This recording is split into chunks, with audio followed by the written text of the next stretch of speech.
अच्छा भी दोस्तों, आज जेड़े बेली अब परेशान ने ना वायगरा खांदे ने, वायगरा तो बगैर तो इवें है जिवें आदे आपने मुर्दा समझे ने भी असीं मुर्दा है साडे विच जान कोई नहीं हैगी, बिल्कुल खत्म होए पे उन्हां दोस्तां वास्ते अमसाक दे वास्ते तुहानूं असीं नुस्खा दसदे पे तुसीं इंशाअल्लाह इहनूं तैयार कराया जे सही ते इंशाअल्लाह सारे रोने धोने तुहाडे मुक जाणगे ते हमेशा वास्ते मुक जाणगे। ये नहीं हैगा कि वक्ती, हमेशा वास्ते।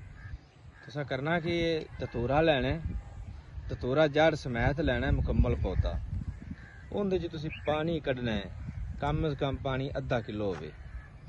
उस अद्धा किलो पानी दे विच तुसां 100 ग्राम लैना है मुनक्का ते 100 ग्राम उंदे विच तुसीं अजवैन खुरासानी लैनी।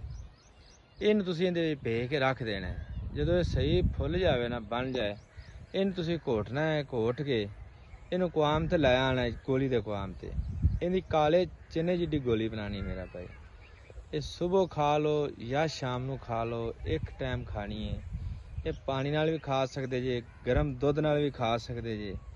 इंशाअल्लाह तुसी आधी जिंदगी नूं कहोगे कि असीं भुल्ले ही रहे हुण तक। एडा कामयाब रिजल्ट, एडा बेहतरीन रिजल्ट, तुहाडी सोच गुम हो जाएगी भी आ साडी एक आम जी चीज़ इत्थे लगे फिरदे असीं फिरने आवे आधी जिंदगी दे बेड़ा गर्क करदे फिरने, असीं गुरदे डैड करदे फिरने, असीं जिगर दा बेड़ा गर्क करदे पे। तो मेरा भाई यह चीज़ का इस्तेमाल करो, नैचुरल चीज़ है, कोई नुकसान वाली चीज़ नहीं, कुदरती चीज़ है, कोई फैक्ट्री वाली चीज़ नहीं थी। इनका इस्तेमाल करो, इंशाअल्लाह हफीज़ कादरी दे नाल रहो। अल्लाह हाफिज़।